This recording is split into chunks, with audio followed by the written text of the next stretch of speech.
Okay, now this one's going to be a tiny one. It's going to be a lovely one, I'm hoping. Oh, it just auto-cleared. Good. Now I'm ready to set it up for this job. So this job's going to be, first we've got to get to the paper tray. Manually select the tray, even though we're only using tray 1. Silly Konica Minolta shitters. You know, you think if you have one tray, it will just automatically default to the only tray that you're using, but stupid Konica Minolta shit. It's not like that. It's not that simple. Anyway, let's see how this one looks. This is a stamp.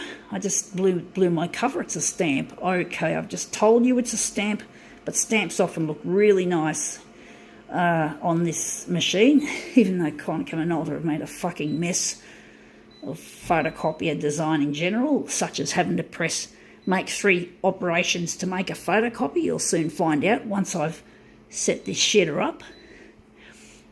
Stupid. It's like Konica Minolta want to shit stir their customers and make a lot of money at the same time. So they're not nice people that run the company.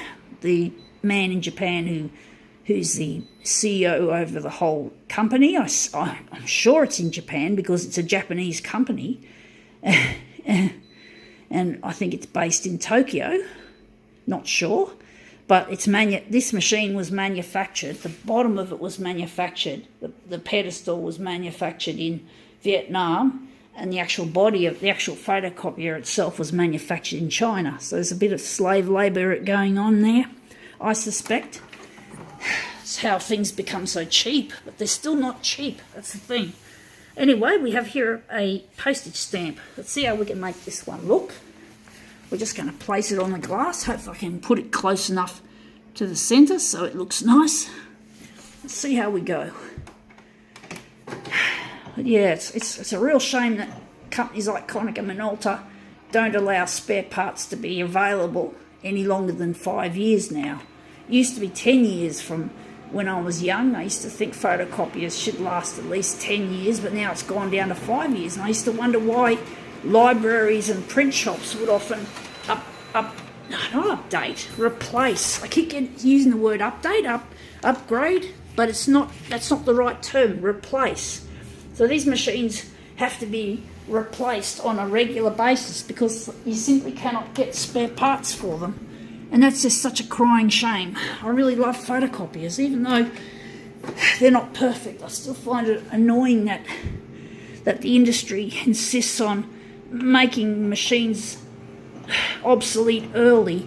A photocopier is a huge chunk of minerals and materials, glass, plastic, metal, all sorts of minerals and metals like gold and platinum and silver, if I'm correct. And basically these materials don't not enough electronic waste gets recycled, and most of it goes to landfill.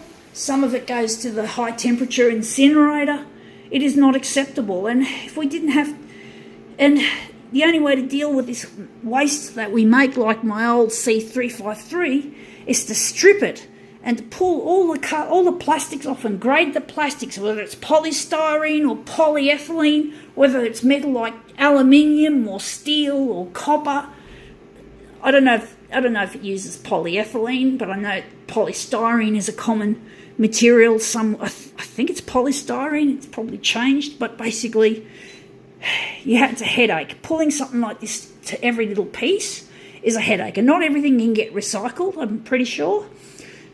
And the minerals you got, but if you don't recycle this stuff properly, you could end up with lead, cadmium, mercury, just to name a few big bad guys in the chemicals world, and they can pollute our water, our plants, our animals, our fish. It's not worth putting this into landfill.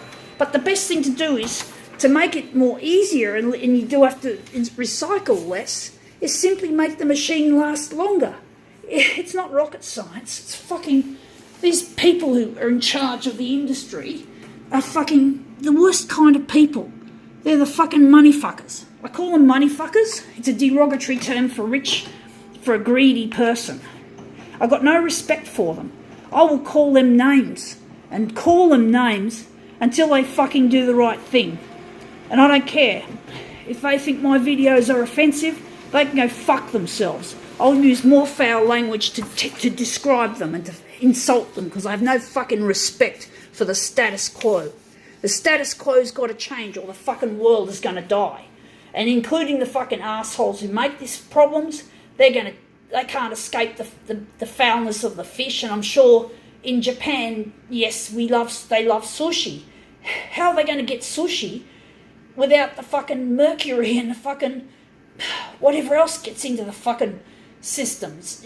They're just shooting themselves in the foot, so to speak. But but every country just has to change its ways. But of course, it starts with Japan when it comes to technology, or mostly Japan, and it's just not right.